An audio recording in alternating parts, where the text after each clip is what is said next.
Hello everybody. I hope you are doing great. Welcome back to the Justice Junction.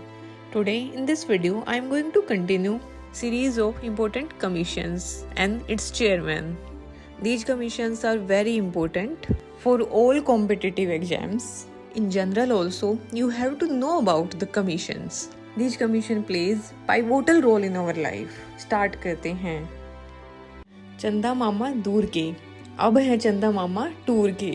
ये तो आपने सुना ही होगा. चंद्रयान के बारे में तो आपने सुना ही होगा. डू यू नो कौन सी ऑर्गेनाइजेशन इसके पीछे काम करती है?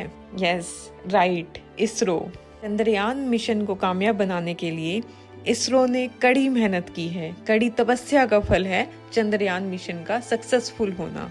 ISRO stands for space commission and Indian space research organisation. Dr. K. Sivan was the chairman of Indian Space Research Organization.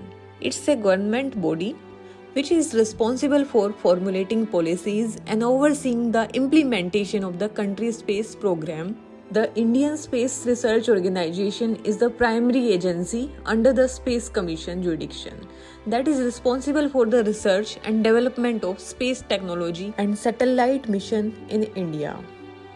अंतरिक्ष आयोग भारत में एक सरकारी निकाय है जिसका कार्य क्षेत्र देश के अंतरिक्ष कार्यक्रम की नीतियों को तैयार करना और प्रावधान करना है. भारतीय अंतरिक्ष अनुसंधान संगठन अंतरिक्ष आयोग के प्राधिकृत एजेंसी है जिसका कार्य क्षेत्र भारत में अंतरिक्ष प्रौद्योगिकी और उपग्रह मिशनों की शोध और विकास का है.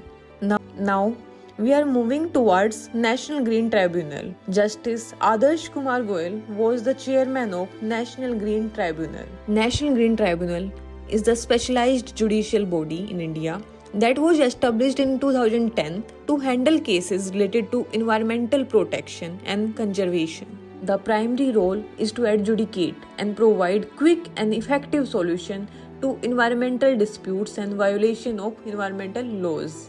इसकी मुख्य भूमिका पर्यावरणिक विवादों और पर्यावरण विधियों के उल्लंघनों के मामलों का न्याय करना और तेज और प्रभावी समाधान प्रदान करना है.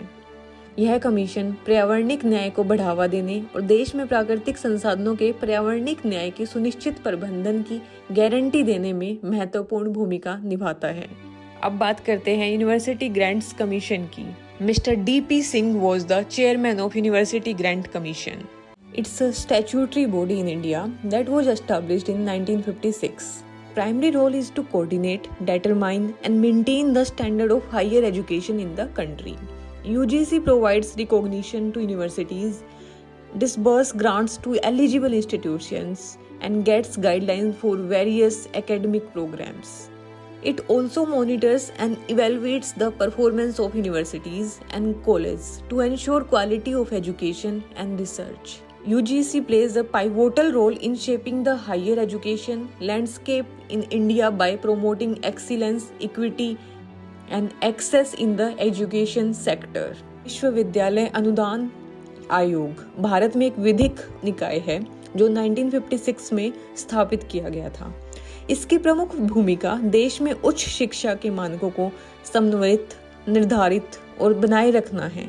यूजीसी विश्वविद्यालयों को मान्यता प्रदान करता है, पात्र संस्थानों को अनुदान प्रदान करता है और विभिन्न शैक्षिक कार्यक्रमों के लिए दिशा निर्देश सेट करता है. यह विश्वविद्यालयों और कॉलेजों के लिए प्रदर्शन को मॉनिटर करता है और मूल शिक्षा और अनुसंधान की गुणवत्ता सुनिश्चित करने के लिए यूजीसी शिक्षा के उत्कृष्टता, समानता और पहुंच को बढ़ावा देने के लिए भारत में उच्च शिक्षा के विकास में महत्वपूर्ण भूमिका निभाता है. Now we are going to discuss most important commission, union public service commission.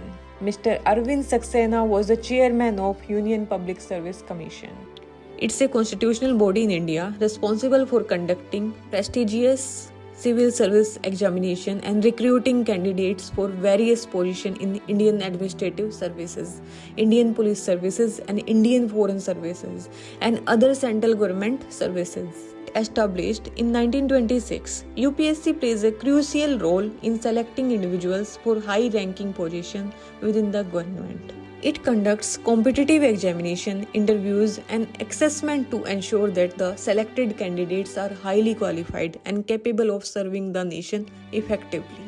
The UPSC, known for its transparency, impartiality, and commitments to upholding the principles of meritocracy in the Indian civil services. संघ लोक सेवा आयोग भारत में एक संवैधानिक निकाय है जिसका कार्य प्रतिष्ठित सिविल सेवा परीक्षाओं का आयोजन करना और भारतीय प्रशासनिक सेवा, भारतीय पुलिस सेवा, भारतीय विदेश सेवा और अन्य केंद्र सरकारी सेवाओं के लिए विभिन्न पदों के लिए उम्मीदवारों की भर्ती करना है।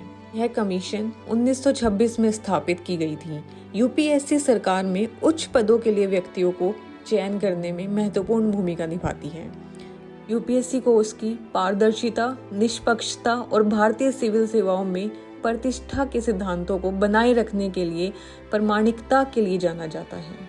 अब हम बात करेंगे इलेक्शन कमीशन की। Mister Sunil Arora was the chairman of election commission. Election commission of India is an autonomous constitutional authority responsible for overseeing and conducting election for the country. It established in 1950. It plays a pivotal role to ensuring free and fair election at various levels, including parliamentary, state assembly, and local elections. The Election Commission responsibilities include the delimitation of constituencies, voter registration, setting election schedules, enforcing the model code of conduct, conducting the counting of votes.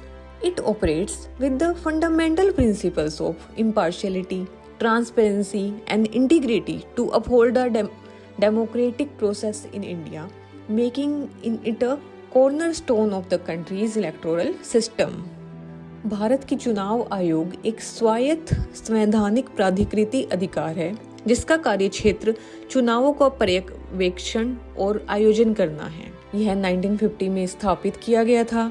यह संस्था संसदीय, राज्यसभा और स्थानीय चुनावों सहित विभिन्न स्तरों पर मुफ्त और निष्पक्ष चुनाव सुनिश्चित करने में महत्वपूर्ण भूमिका निभाती है। चुनाव क्षेत्रों की जिम्मेदारियों में मतदान क्षेत्रों की परिमिति, मतदाता पंजीकरण, चुनाव की अनुसूचना, आदर्श आचरण संहिता का पालन करना और मतों की गिनती शामिल करना है। यह निष्पक्षता, पारदर्शिता और ईमानदारी के मूल सिद्धांतों के साथ काम करता है ताकि भारत में लोकतांत्रिक प्रक्रिया को बनाए रखने में मदद करे और इसे भारत की चुनाव प्रक्रिया में मूल स्तंभ बनाता है। Now we are going to discuss about Strategic Policy Group. Mr. Ajit Kumar Doval was the chairman of Strategic Policy Group. Strategic Policy Group is a key advisory body in India that operates within the National Security Council Secretariat. It was established to provide high level of strategic guidance and advice to the National Security Council on matters of national security and foreign policy.